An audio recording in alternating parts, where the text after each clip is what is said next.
চান্দা ভাইয়ের আবার একটা সার্কেল আছে, ছোট চান্দা, বড় চান্দা, মাঝারি চান্দা এবং মহাচান্দা। মহাচান্দা মানে আকাশের তারকা। আসসালামু আলাইকুম রহমতুল্লাহি ওয়া বারাকাতুহু। সম্মানিত দর্শক, আজকের এই ভিডিওটি মূলত আমার সম্মানিত অনেক দর্শকদের অনুরোধে করছি।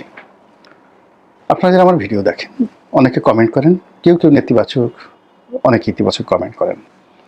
তো তারা যারা কমেন্ট করেন, ইতিবাচক কমেন্ট করেন, তাদের একটা বিরাট অংশ দীর্ঘদিন যাবত বলছেন, ভাই এত কিছু নিয়ে ভিডিও করেন, একটু চান্দা ভাইকে নিয়ে ভিডিও করেন না। এবং এই যে চান্দা ভাইকে নিয়ে ভিডিও করা, এই কথার মধ্যে মানুষের যে আক্ষেপ, মানুষের যে বেদনা এবং তাদের যে দৈনন্দিন যন্ত্রণা, সেই যন্ত্রণার বহিঃপ্রকাশ ঘটাতে চাচ্ছেন আমার বক্তব্যের মাধ্যমে। যেহেতু আপনাদের জন্য ভিডিও তৈরি করি, কাজে আপনাদের সেই যে কষ্ট, কেউ হয়তো দেখে কষ্ট পাচ্ছেন, কেউ শুনে কষ্ট পাচ্ছেন, অথবা কেউ সেই চাঁদাবাজির কবলে পড়ে সর্বস্ব হারিয়ে এই মুহূর্তে আর্তচিৎকার করছেন। এবং সেই চাঁদাবাজরা যখন এই নির্বাচনের মুহূর্তে লম্ফঝম্প করছে, চাঁদাবাজরা চাঁদাবাজি বন্ধ করার জন্য আশ্বাস দিচ্ছে।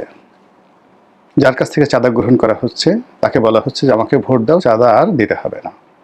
তো এরকম যে একটা পরিবেশ এবং পরিস্থিতি চলছে, সেই ক্ষেত্রে চান্দা ভাই বা চাঁদাবাজদেরকে নিয়ে একটি ভিডিও বানানোর জন্য অনেকে অনুরোধ করেছেন।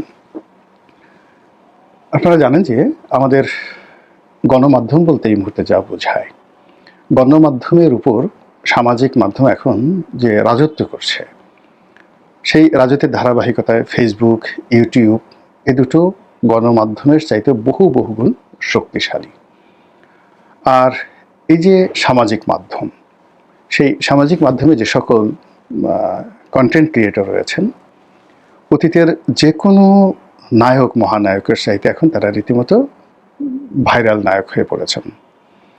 যে কোনো একটি বক্তব্য, যে কোনো একটি কন্টেন্ট বা যে কোনো একটি বিষয় যখন জনগণ ব্যাপকভাবে গ্রহণ করে, তখন সেটা এই সমাজে আগে যে মূলধারার গণমাধ্যম, পত্রপত্রিকা বা টেলিভিশন, তাদের উপরেও প্রভাব বিস্তার করে। এবং এই সামাজিক মাধ্যমের অনেকগুলো কন্টেন্ট পরবর্তীতে গণমাধ্যমে শিরোনাম হিসেবে প্রকাশিত হয়। এবং তারই ধারাবাহিকতায় এই যে চান্দা ভাই নামক যে উপাধিটি, এটি একজন কন্টেন্ট ক্রিয়েটর। ভদ্রলোকের নাম আমার মনে আসছে না, কিন্তু খুবই জনপ্রিয়।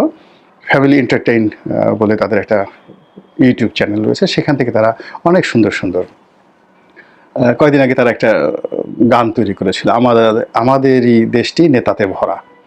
এবং সেখানে একজন নেতা কিভাবে হাঁটে, কিভাবে মানে পোশাক আশাক পরে, কিভাবে দল গঠন করে, পুরো জিনিসগুলো এত অসাধারণভাবে ফুটিয়ে তোলা হয়েছে। গত 17 মাসের অনেকের মুখোশ উন্মোচিত হয়ে গেছে। এবং ওই একটা ভিডিওর মাধ্যমে কিছু কিছু মানুষের মুখোশ খুলতে গিয়ে কাউকে এতটা অপমান করা হয়েছে। আপনি যদি সকাল থেকে সন্ধ্যা পর্যন্ত কাউকে সারা দিন অবিরতভাবে ঝাড়ু পেটা করেন, কারো কান আচ্ছা মতো মুলে দেন, তারপর রাগ হয়ে কারো ঠোঁট ধরে আচ্ছা মতো আপনি যদি ঝাঁকি মারেন, গালের উপর ফটাস চড় মারতে থাকেন, তারপরে সারা শরীর কেচে, কই মাছ যেভাবে কাছে ওইভাবে কেচে লবণ আর বোম্বাই মরিচ দিয়ে দেন, তো সেই লোকটির যে যন্ত্রণা হবে, অন্তর জ্বালা, মস্তিষ্কের জ্বালা, শরীরের জ্বালা। তো ওই যে কন্টেন্ট ক্রিয়েটর, সে মানে আমার এই দেশটি নেতাতে ভরা, অথবা এই যে চান্দা ভাই শিরোনামে যে সকল ছোট ছোট কন্টেন্ট তৈরি করেছেন, ফলে এখন চান্দা ভাই শব্দটি আমাদের দেশের একটি জাতীয় শব্দে পরিণত হয়েছে। চাঁদা সবসময় ছিল, এটা কখনো হাদিয়া রূপে, কখনো ভালোবাসার রূপে, কখনো অ্যাজ এ কন্ট্রিবিউশন, আপনি অংশগ্রহণ করলেন কোনো একটা কিছুর সঙ্গে। কিন্তু জবরদস্তিমূলক যে চাঁদাটি, এটি ডাকাতি, রাহাজানি, ছিনতাই এগুলোর চেয়েও মর্মান্তিক। ধরুন আপনাকে কেউ অস্ত্র ঠেকিয়ে আপনার মোবাইলটি নিয়ে গেল, এটার জন্য আপনার মন কখনো প্রস্তুত ছিল না, ফলে এটা একটা দুর্ঘটনা, আপনি মোবাইলটি দিয়ে দিলেন। মানিব্যাগটা খোয়া গেল বা আপনার বাড়িতে ডাকাতি হলো, এই সকল ঘটনা ঘটে 1 ঘন্টা 1.5 ঘন্টার মধ্যে, আর মানুষ ভুলে যায়, 1 সপ্তাহের মধ্যে ভুলে যায়। কিন্তু চাঁদা এমন একটা বিষয় যেখানে প্রতিদিন প্রতি মুহূর্ত আপনাকে একটা পাশবিক যন্ত্রণা দেবে। এই চাঁদা গত 17 মাস ধরে সকল সীমা অতিক্রম করেছে।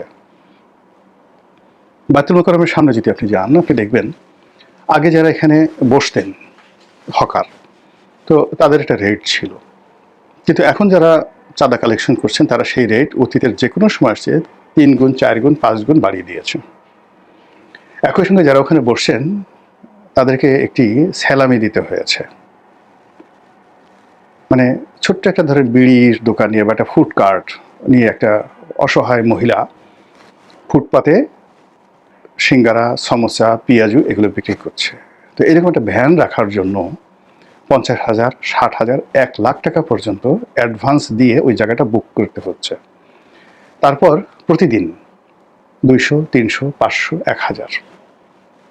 তো এই যে সারাদিন সকাল থেকে সন্ধ্যা পর্যন্ত পরিশ্রম করে সে হয়তো 3,000 টাকা ইনকাম করছে, আর 1,000 টাকা চান্দা ভাই নিয়ে যাচ্ছে। এবং সেই চান্দা ভাইয়ের আবার একটা সার্কেল আছে, ছোট চান্দা, বড় চান্দা, মাঝারি চান্দা এবং মহাচান্দা। মহাচান্দা মানে আকাশের তারকা। এই চাঁদার টাকা কোথায় চলে যায় এবং কিভাবে ভাগ বাটোয়ারা হয় সে ব্যাপারে চরমোনাইয়ের পীর সাহেব যে গালিটি দিয়েছেন, স্লোগানের নামে যে গালিটি দিয়েছেন আজ থেকে 8-9 মাস আগে, এটি সারা বাংলাদেশের সবচেয়ে ভাইরাল গালি এবং ভাইরাল স্লোগান। চাঁদা পড়ে ধ্যাসে, চাঁদা যায় ধ্যাসে। মানে ওই যে 1, 2, 3, 4 বা টিনের চালে কাওয়া, এই জিনিসগুলোর মাধ্যমে যতটা না কাউকে অপমান করা হয় তার চেয়ে বেশি অপমান করা হয়েছে এই চরমোনাই পীর সাহেবের একটি বক্তব্য দ্বারা। এখন এই যে চান্দা বা চাঁদা যারা কালেক্ট করছে, এদের তাণ্ডব কোন পর্যায়ে চলছে এবং এই কাজে মানে কতটা নির্মমতা, জাস্ট একটা ছোট্ট উদাহরণ দেই। আমার নির্বাচনী এলাকা গলাচিপা। তো নির্বাচনী এলাকা গলাচিপাতে দীর্ঘদিন ধরে ধরেন কেউ হয়তো একটা হাটের ডাক নিচ্ছিল, মাঠের ডাক ছিল, নদীর ইজারা ছিল, জলমহলের ইজারা ছিল, তারপর বিআইডব্লিউটি এর বা টিসির ঘাট ছিল, বিআইডব্লিউটি এর ঘাট ছিল। এগুলো আওয়ামী লীগ জামানাতে আওয়ামী লীগের লোকজন খাচ্ছিল। এই পট পরিবর্তনের পর সঙ্গে সঙ্গে সেই জায়গাগুলো উইদিন 24 ঘন্টার মধ্যে নতুন চান্দা ভাই যারা আছেন তারা এই জায়গাগুলো দখল করে ফেললো।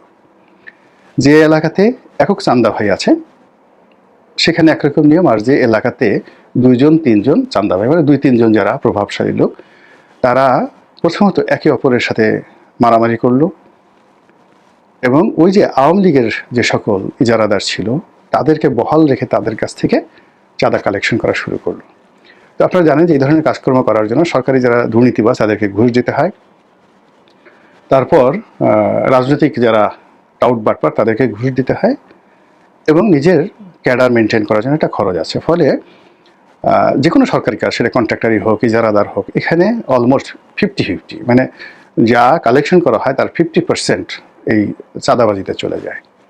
সেই চাঁদাবাজিটা এই জমানাতে এসে 80% হয়ে গেছে। অর্থাৎ সরকারি ফান্ডে সর্বোচ্চ 10% জমা হচ্ছে, আর যিনি ইজারাদার তিনি 10% রাখতে পারছেন, আর বাকি 80% চান্দা ভাইরা খেয়ে ফেলছেন।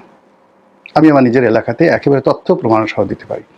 এবং সবচেয়ে অবাক করার ব্যাপার হলো যে এখানে নির্মমভাবে অনেকে সেনাবাহিনীকে পর্যন্ত ব্যবহার করেছে।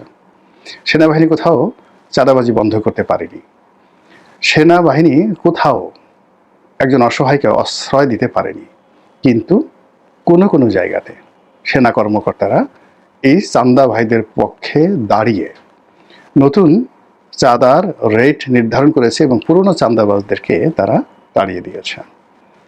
এবং এর ফলে কি হলো, ভোটের মাঠ জমছে না। আর যখনই কেউ চান্দা ভাই নিয়ে কথা বলছে, চাঁদার বিরুদ্ধে কথা বলছে, লোকজন লুফে নিচ্ছে।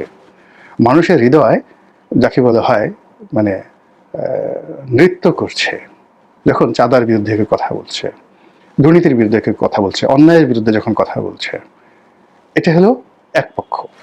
আবার চাঁদাবাজদের মধ্যে যারা অল অন এ সাডেন হঠাৎ করে এই নির্বাচনের মুহূর্তে এসে ভণ্ড হওয়ার চেষ্টা করছেন, ভনিতা করার চেষ্টা করছেন, নাটক করার চেষ্টা করছেন, তাদেরকে দেখে মানুষের যে রাগ কি পর্যায়ে চলে এসেছে, এটি 12 তারিখে যদি নির্বাচন হয় সেই নির্বাচনের ব্যালটে দেখা যাবে। এবং এইবারও মনে হচ্ছে যে নির্বাচনের ফলাফলে চাঁদা, দুর্নীতি, অনিয়ম এটি হবে একজন ভোটারের ভোট দেওয়ার ক্ষেত্রে, না দেওয়ার ক্ষেত্রে প্রথম যাকে বলা হয় শর্ত।